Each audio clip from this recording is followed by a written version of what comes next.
All right, so going over our mount escapes.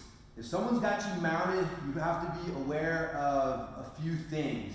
One is them walking the knees up real high and getting your arms up high, isolated. This is no good. The other thing is them attacking your neck, using the collar grip to get it under your chin. You have to control, or setting up the chokes there, right? And then the other thing you have to be worried about is getting an elbow across, and then they're able to transition into S-mount, and all sorts of bad things happen from here.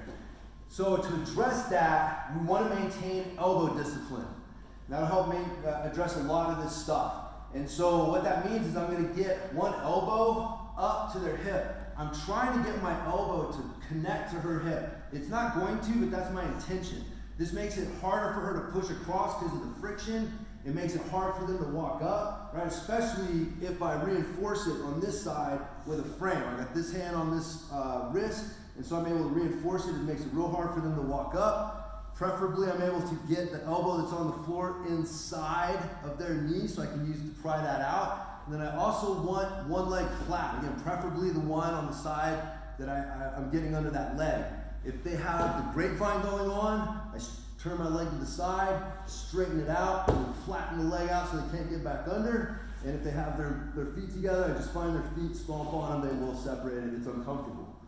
So from this position here, this is our safety position. If we're here, we maintain this elbow discipline, we don't let them push it across, and we don't move it so they can walk up high, we're in a decent position to start working to escape and improve our position. So one of the things we do need to worry about from here still is them attacking the neck and using this to start getting under the chin and making it difficult, or start addressing chokes. And so if you feel this, you got to address this. So both hands are going to come up. You're going to chop at the elbow and bring it in. You've got to make the elbow bend. From here, I'm going to go ahead and use both feet, and I'm going to bridge as high as I can, and then keeping as high as I can, I'm going to turn to the shoulder and then step over.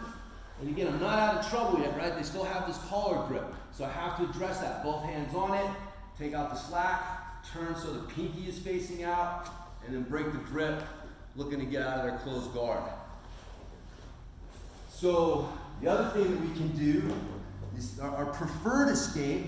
If we can set it up early, great. If not, we set it up from our elbow position. Again, remember, if they happen to get up high, you can shoulder walk from here. So it's easy for me to push a arm across, even if she's tight, right? I can get a hand across, and then I shoulder walk back while pushing, and that'll give me the space to get into here.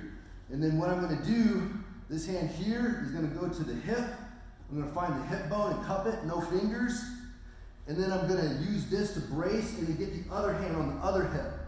And then I'm going to bridge, and as I come down, I'm going to pick the shoulder and I'm going to turn to that shoulder. And the opposite arm, I'm going to keep pushing, keep that locked out. Okay, if I got to bend this one a little, the inside arm, that's fine. I got to keep this one locked out on that hip. I may have to bridge and turn a few times, but once I get to my shoulder, my hips will pop out, and then I just look to get this knee out and get it up and go from there. So that's our preferred escape, right? So if they're starting to mount us and you can just get here and start going for that right off the bat, that's the best thing to do. But again, if you can't, get your elbow position, start setting up from there. The other thing that'll happen though is you get good elbow position and they start to come up real high, and I just can't get the space to push their hips down. And so what I don't want to do is let this elbow come across. This is where the S-mount can happen, especially if they're digging at your chin and really messing with you here. As long as you have this elbow here, they're not going to be able to finish a choke. It's going to be very difficult for them when you're in this position here.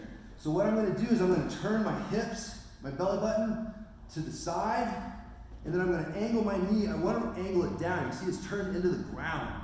And I'm going to scrape it along the ground. And I've got this elbow on the inside, and then if I get the elbow and knee to connect, all I got to do is push their knee in between my knees and turn in, and we're in half guard. If I'm here, I'm scraping along, and I can't get this up, I can bring this other leg over and use it. And then again, push their knee down below my knees. I can turn in and get my half guard. So those are the three basic mount escapes. Remember, you may have to use them together, the bump and roll, What they do to react to that will set up the elbow knee escape. What they do to that may set up something else. So you may have to roll through these three, but these are our three main ones, and if you understand them, they will get you out of some bad situations. Good?